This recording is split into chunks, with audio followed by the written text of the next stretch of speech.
Salut à toutes, salut à tous, j'espère que vous allez bien. Nouvelle vidéo aujourd'hui, et oui, tout s'enchaîne très vite en France. Après le début de la Ligue 1 et avant la reprise du top 14, place au départ du Tour de France demain. On va donc présenter ensemble les équipes, les principaux favoris, mais également les chances des Français. C'est parti! Le Tour de France devait débuter le 27 juin dernier, ça démarrera finalement le 29 août, soit demain, avec les protocoles sanitaires que l'on connaît. Moins de personnes sur les bords de route, voire même pas du tout, c'est ce qui a été annoncé lors des cols des deux premières étapes, vu que les Alpes-Maritimes sont placées en vigilance rouge. C'est dommage, mais c'est une nécessité.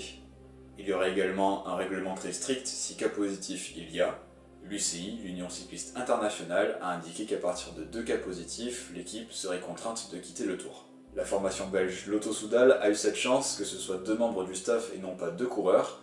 Ils ont pu donc être transférés chez eux sans pour autant avoir été éliminés du Tour. Autrement dit, il va falloir être très prudent et cette édition 2020 n'est comparable à aucune autre, ça c'est une certitude. Le parcours de ce Tour de France 2020, le voici avec le grand départ à Nice, on le sait bien, 2 étapes. Dans la préfecture des Alpes-Maritimes, il faudra attendre quelques étapes avant de voir les premiers écarts se créer. 2 étapes dans les Pyrénées, entre Casères et Loudanvielle, le 5 septembre, puis le 6 septembre Pau-la-Reims, avant de faire la première étape de repos dans la Charente-Maritime. Il faudra faire attention à 7 étapes, île d'Oléron, île de Ré, mardi 8 septembre, ça paraît être une étape, vu le dénivelé, totalement faite pour des sprinters, mais il va falloir faire attention au vent, ça souffle très fort de ce côté, et il pourrait y avoir des cassures, des bordures, ce qu'on appelle dans le cyclisme, des écarts qui ne seraient absolument pas prévus dans la feuille de route des principaux favoris, donc il faudra être absolument vigilant. On aura quelques étapes encore plus tranquilles, de plat, avant d'attaquer cette 3e semaine de course. La 3e semaine de course, elle va être très importante puisque il n'y aura presque que des étapes dans les Alpes, donc on aura les vrais écarts qui pourront se créer là, et on verra forcément qui tiendra sur les 3 semaines de course. Il faudra faire attention à cette étape, le samedi 19 septembre, ce contre-la-montre individuel entre Lure et la planche de Belleville, totalement en montagne, on va avoir beaucoup d'écarts puisque, on le sait, le contre-la-montre c'est un format qui est excessivement court et qui demande beaucoup de punch, donc il y a des coureurs qui sont forcément beaucoup plus à l'aise que d'autres, et c'est sur cette dernière étape en tout cas qu'on pourra voir qui gagnera le Tour, puisqu'évidemment la dernière étape entre Mantes-la-Jolie et Paris-Champs-Élysées ne sera qu'un défilé pour les maillots distinctifs, le maillot jaune, le maillot blanc à pois rouge, le maillot vert, évidemment le maillot blanc du meilleur jeune. A noter que le départ du Tour de France 2021 devait être donné à Copenhague, il sera finalement attribué à Brest. La capitale danoise accueillera tout de même le Tour de France 2022 car des accords ont déjà été trouvés, mais on va bien sûr rester focalisé sur cette année 2020 si vous le voulez bien. Car pour la conquête du maillot jaune, jaune, col maillot d'Indurain sur les Champs-Élysées, jaune. Non, pas celui de Miguel Indurain, mais bien celui d'Ineos, la formation qui remporte tout depuis quelques années. Mais en 2020, il se pourrait que l'équipe britannique finisse par enfin être battue. Les voici, les 2 grands absents de ce Tour de France 2020, Christopher Froome et Geraint Thomas. Les 2 Britanniques ne sont peut-être plus aussi affûtés qu'il y a quelques années, mais ils font surtout les frais de cette crise sanitaire. À eux 2, ce sont tout de même 5 Tours de France en 2013, 2015, 2016, 2017, 2018. Donc forcément, ça aura apporté une certaine forme d'expérience chez Ineos. Malheureusement, les 2 coureurs britanniques n'ont pas été retenus. Ils seront par contre alignés au Tour d'Italie et au Tour d'Espagne, plus connus sous les noms de Giro et de Vuelta. L'équipe alignée par la formation britannique pour cette édition du Tour de France 2020, la voici. Je n'ai choisi que quelques équipes pour vous montrer les principaux prétendants au maillot jaune, mais bien sûr je n'ai pas pu tous les citer, donc si vous voulez connaître tous les effectifs du Tour de France, j'ai fait une infographie pour chaque écurie, ce sera à la fin de la vidéo, donc évidemment restez ici. Ineos mise tout sur son leader, le Colombien Egan Bernal, forcément c'est le tenant du titre de cette édition du Tour de France, donc c'est plutôt logique, même s'il a paru plutôt emprunté lors des dernières courses, on l'a vu lors du Dauphiné, mais il sera très bien encadré avec des coureurs comme Richard Carapaz, comme Michał Kwiatkowski ou encore Pavel Sivakov. A coup sûr, Ineos fera partie des principaux favoris dans cette édition, mais ce ne sont pas les seuls à avoir une écurie de renom. Car la Jumbo-Visma est la formation à abattre en ce début de saison. Les Néerlandais ont été impériaux, mais ils devront faire sans Steven Kruijswijk, l'un de leurs leaders, qui a dû déclarer forfait. Il sera remplacé par le Danois Amund Grøndal Jansen. Ils devront aussi faire sans leur sprinter Dylan Groenewegen pour des raisons évidentes. Si vous n'avez pas pu suivre la totalité de l'affaire, je vous renvoie vers sa vidéo qui va apparaître juste au-dessus de ma tête et qui explique les raisons pour lesquelles Dylan Groenewegen ne fera pas ce Tour de France chez la Jumbo-Visma. Mais alors, la question que tout le monde se pose, c'est qui sera le leader entre Primož Roglič et Tom Dumoulin? Il faut savoir que les deux coureurs sont dans une très bonne forme, mais le champion de Slovénie est tombé lors du Dauphiné et ne sera donc pas à 100% de ses capacités et aura forcément eu du mal à se préparer pour ce Tour de France. Tom Dumoulin, lui, est dans une forme très ascendante et il a à cœur de montrer qu'il a vraiment ses épaules de leader et qu'il peut remporter un Tour de France dans sa carrière. À ce petit jeu-là, on pourrait revoir ce qui s'était produit chez Movistar entre d'un côté Alejandro Valverde et de l'autre Nairo Quintana. Les deux coureurs se battaient pour savoir qui était le leader de cette équipe et au final ils sont passés à côté d'une possible victoire. Donc on va espérer bien sûr pour la Jumbo-Visma que ça va pas se passer de la même façon. Mais en tout cas ils ont une équipe très rodée autour de ces deux coureurs avec Tony Martin, avec Sepp Kuss, avec Racing, avec George Bennett, avec Wout van Aert aussi. C'est une équipe très complète, une des meilleures équipes du tableau à n'en pas douter. En tout cas, la formation néerlandaise va faire très mal dans ce Tour de France 2020 et ils font évidemment partie des grands favoris. Et la question qu'on a en droit de se poser cette année encore plus, est si c'était l'année d'un Français?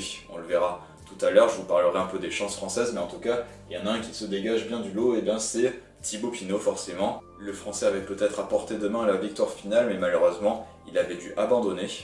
Cette année, c'est donc revanchard que le Français revient pour cette édition 2020. Avec une équipe qui est totalement faite pour lui, on le voit avec David Gaudu, Mathieu Ladanius ou encore le champion de Suisse Sébastien Reichenbach. Ça a d'ailleurs été une des surprises, Arnaud Démare ne prendra pas part au Tour de France 2020. Celui qui a terminé deuxième des championnats d'Europe et qui est champion de France en titre se focalisera donc sur le Giro et sur la Vuelta. En tout cas, on est prêt à tout du côté de la Groupama FDJ pour que Thibaut Pinot remporte ce fameux Tour de France, ce qui n'était plus jamais arrivé pour un Français depuis 1985, c'était un certain Bernard Hinault.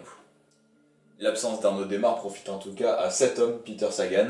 Le coureur slovaque de la Bora Hansgrohe file vers un 8e maillot vert, synonyme du meilleur sprinter du peloton. On pourra également parler du leader de cette équipe, Emmanuel Buurman, qui fait partie des principaux outsiders de cette édition. La formation allemande est rodée pour jouer sur les deux tableaux, à la fois sur la victoire d'étape, mais également au classement général. Enfin, on va voir celui qui devrait vraisemblablement remporter ce maillot blanc de meilleur jeune, hormis catastrophe bien sûr, mais je vois mal comment ça pourrait lui échapper, Tadej Pogačar. À seulement 21 ans, le Slovène crève tous les écrans et pour son premier Tour de France, il fait déjà partie des principaux outsiders. On connaît évidemment son talent, mais est-ce qu'il pourra tenir sur 3 semaines? La question, elle n'est pas vite répondue pour le coup. Combien coûte ton vélo? 6 000 balles. Rejoignez le programme du cycliste si vous voulez gagner de l'argent. On citera aussi les noms de Rigoberto Urán, de Miguel Ángel López, de Nairo Quintana, de Richie Porte, de Mikel Landa ou encore d'Enric Mas qui sera aux côtés d'Alejandro Valverde du côté de la Movistar parmi les principaux favoris et outsiders. Le tableau est particulièrement ouvert cette année et il est très difficile de pronostiquer un vainqueur. Je vous ai présenté les plus gros prétendants au maillot jaune sur les Champs-Élysées selon moi, mais une surprise peut toujours arriver, c'est en tout cas fortement possible. Je n'ai volontairement pas encore parlé des Français car nos chances principales du moins elles sont là. Thibaut Pinot on en a parlé tout à l'heure, mais Romain Bardet par exemple a annoncé qu'il ne jouera pas forcément le classement général mais plutôt les victoires d'étape, tout comme Julien Alaphilippe. On le connaît, déjà 4 victoires à son actif au Tour de France et c'est loin d'être terminé. Il a passé plusieurs jours en maillot jaune et on espère évidemment que cela se reproduira. Enfin, comment ne pas mentionner la très grande forme de ce jeune coureur Guillaume Martin, 12e au classement général l'année dernière. Il est en très grande forme, il a terminé 3e lors du Dauphiné, c'était il y a quelques jours de cela. Guillaume Martin, il va falloir le suivre même si il est dans une équipe Cofidis qui va pas super bien et qui ne va pas spécialement l'aider. Il pourra en tout cas s'accrocher aux roues et on espère qu'il pourra intégrer le top 10. C'est en tout cas son objectif pour cette année 2020.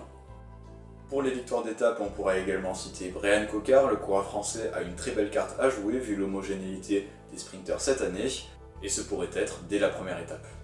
Le parcours de cette première étape d'ailleurs le voici, alors il sera un peu particulier, on aura 2 petites boucles à faire qui fera ceci en passant par Aspremont, puis en refaisant un deuxième tour, enfin on aura ce grand tour avec la Roquette du Var, le Vence ou encore le Tourette le Vence, avant évidemment de rejoindre la promenade des Anglais et cette arrivée du côté de Nice.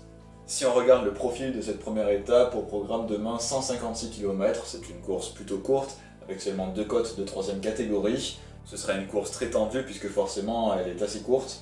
Les équipes de sprinters vont avoir à cœur de laisser un minimum d'espace aux échappées. Mais je vois mal comment le premier maillot jaune de cette édition 2020 pourrait échapper à une équipe de sprinters, sauf si évidemment l'échappée résiste héroïquement au retour du peloton, ce qui paraît très peu probable.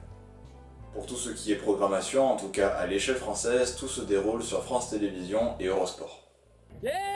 Oui Thomas, tu seras bien sur France Télévisions pour commenter le Tour de France, ne t'en fais pas. T'as déjà fait du vélo? Non mais ça va pas recommencer. Faut pas prendre ça comme excuse.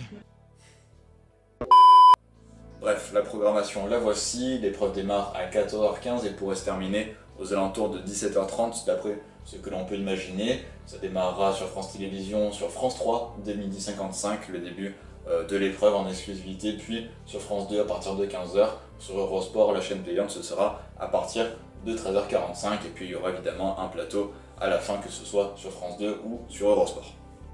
Sans oublier bien sûr la course Bay le Tour, 96 km au programme pour la course féminine, ce sera demain un petit peu avant les hommes, prise d'antenne à 10h sur France 3. C'est la fin de cette vidéo, j'espère qu'elle vous aura plu, si c'est le cas n'hésitez pas à mettre un petit pouce en l'air et à vous abonner, ça me ferait super plaisir. Ne quittez pas tout de suite la vidéo, il y a la présentation des équipes qui arrive, donc si vous voulez tout savoir des effectifs, eh bien ça se passe ici. Pendant ce temps, moi je vous dis à très vite, prenez soin de vous, prenez soin des autres, mais surtout restez connectés, ciao.